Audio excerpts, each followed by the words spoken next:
A lot of you may know Æthelstan from the TV show The Last Kingdom, or Vikings, but I am going to tell you the real story of this legendary king. Historians hold him in high regard. He has been described as the father of medieval modern England and one of the greatest Anglo-Saxon kings. His ascent to greatness, however, would not be easy. He had to keep up the work of his father, who had provided him the blueprint of how to take control of the turbulent Danelaw. Æthelstan would do exactly that, and more, being the one who united all the kingdoms in England under his sole rule. This is his story. First, let's look at his ancestry and early life. Æthelstan came from a legendary lineage of kings, with his grandfather being Alfred the Great, one of England's greatest warrior kings, who defeated the Vikings against all the odds.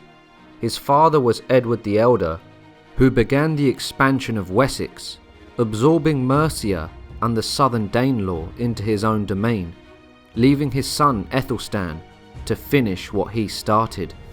Æthelstan was born in the year 894, and he was the eldest son of Edward the Elder and his first wife, Ecgwin, but virtually nothing is known of her life and descent. It is not known what became of Æthelstan's mother, but his father, King Edward, would marry again, and he would have two half-brothers, Elfweard and Edwin. Æthelstan would grow up in Mercia, being raised by his warrior aunt Æthelfled, the Lady of Mercia. He would have been trained in the art of the sword and combat by Æthelfled's men. It is said that a young Æthelstan would have participated in Mercian campaigns to conquer the Danelaw, conveying he was a warrior prince. Æthelstan's father, Edward the Elder, would die on the 17th of July, 924, but Æthelstan's ascension to the throne wouldn't be straightforward, as his half-brother also had ambitions to be king. It's unclear who Edward wanted to be king after his death, but the events after his death are clear.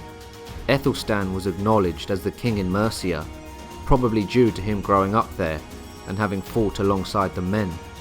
He also most likely got on well with the Mercian nobles, making him the obvious choice to be the next king.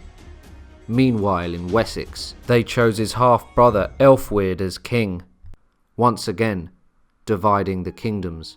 However, Elfweard would die just 16 days after his father Edward. His cause of death is unknown. Wessex would not proclaim Æthelstan as their king for some time, remaining defiant, but he was ultimately crowned king of Mercia and Wessex in the year 925. Schemes and plots would follow Æthelstan even after his coronation. An unknown nobleman planned to blind Æthelstan on account of him being an illegitimate son of Edward, and thus was not the true king. Blinding would have made Æthelstan unable to rule and lead men, who would have made him step down as king.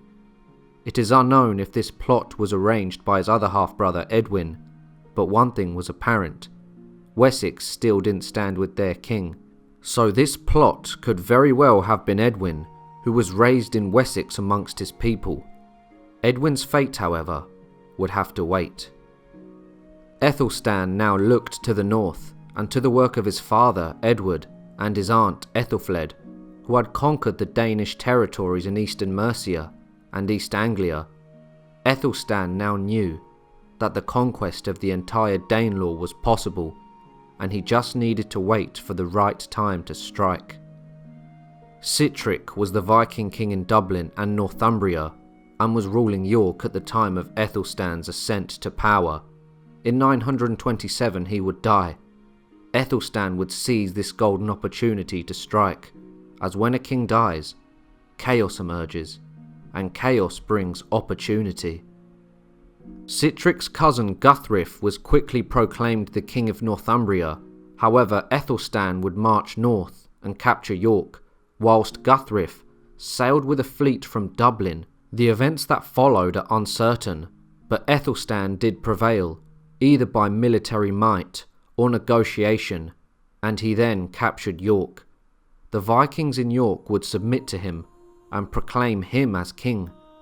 Northumbria had just fallen to Æthelstan, and his conquest of the Danelaw was now complete. He was now not just the king of Saxons, but the king of the English.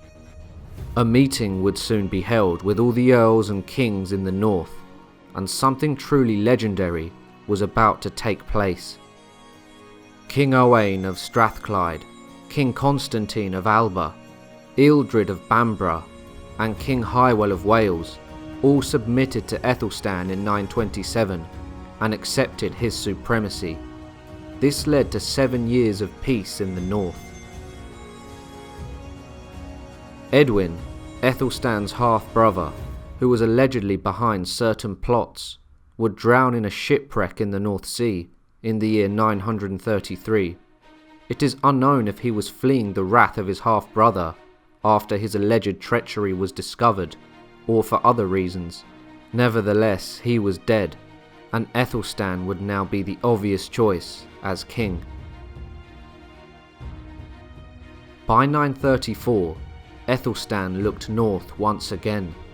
The kings of the north had sworn allegiance to him, but they wanted their kingdoms and independence back. They would plot in the shadows until their time to strike came. King Constantine of Alba would break a peace treaty, forcing Æthelstan's hand.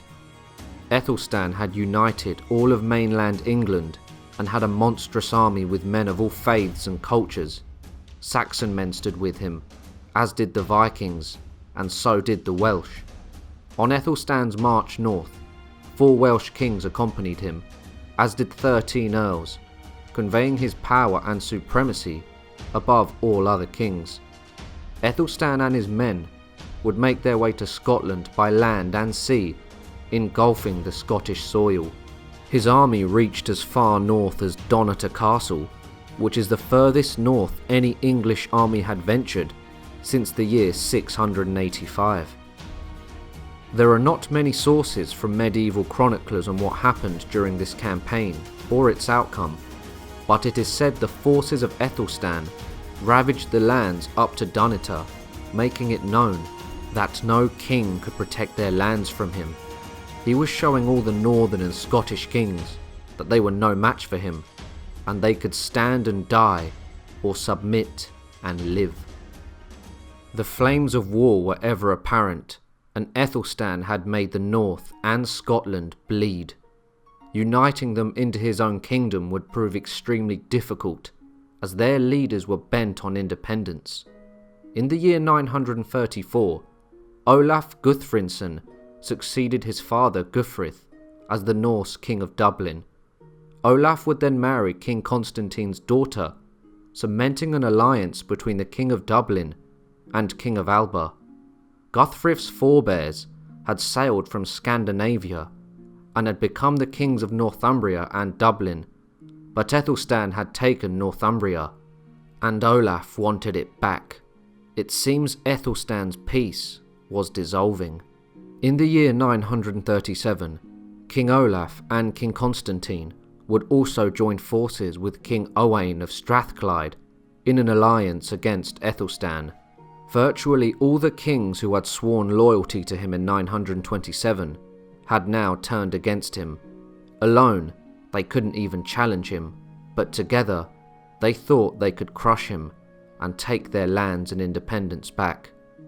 The 3 allied kings, with their Scottish, Irish and Northern army, would plunder English territory in the summer of 937, with their aim being to dissolve England and break Æthelstan's source of power. This would culminate in the Battle of Brunanburh, and the victor would have England's fate in their hands. Æthelstan's army consisted of the men of Wessex, the Mercians, the Welsh, and many Vikings from the Danelaw. The 2 armies would soon clash. Æthelstan's forces would make a shield wall and would hammer and drive their enemies back. Soon enough, an all-out battle would take place, and it was devastating. According to a poem called the Battle of Brunanburh, it says, "Never has there been a greater slaughter since the Angles and the Saxons came here from the east." The result of the battle was a victory for Æthelstan and his warriors, but thousands would lay dead on the battlefield. Many petty kings, princes, and English nobles died in the battle, including two of Æthelstan's cousins. Æthelstan and his nobles would be in the thick of the fighting, leading their men to victory. For generations, this would be remembered as the Great Battle. King Olaf escaped back to Dublin, and King Constantine lost a son. Olaf remained King of Dublin, but his ambitions to take back Northumbria and York were lost. Æthelstan saved England from the wrath of the allied kings of the north, but his lordship over them was lost, and he no longer held the influence he did years earlier. Before, he would rule most of Scotland, Strathclyde, and had united the Danelaw and the Viking city of York. But after the Great Battle, his influence in Scotland and Strathclyde dwindled, and he only held control of England, having lost his rule of Britain, but still ruling the lands south of Strathclyde and Alba. Æthelstan would die in the year 939. He never married, nor fathered children, and the crown would pass to his younger brother Edmund. As soon as Æthelstan died, the men of York chose the Viking king of Dublin, Olaf, as their king, and the Anglo-Saxon control of the north collapsed. While Æthelstan was alive, he was in control of nearly the whole of Britain, until the rebellion of the northern kings. This conveys his brilliance, as their combined forces could still not defeat him, and he remained the King of England. Æthelstan has been regarded as a shadowy figure due to the lack of sourcing material regarding his life. No doubt the details that have been lost to time were that of treachery and plots, as he was the most powerful man in Britain, and men of ambition always lust for power, which may have caused the events in his life to unfold. Æthelstan's hold over Britain wouldn't be seen again by any Saxon king. His level of power would not be attained by an English king until Edward I in 1272. This conveys that Æthelstan was ahead of his time, and his lordship of Britain was a legendary feat in itself, even if it didn't last. So let me know what you think of Æthelstan in the comment sections down below. If you enjoyed the video, make sure to like, subscribe and share, and I'll see you all soon for another History Profile.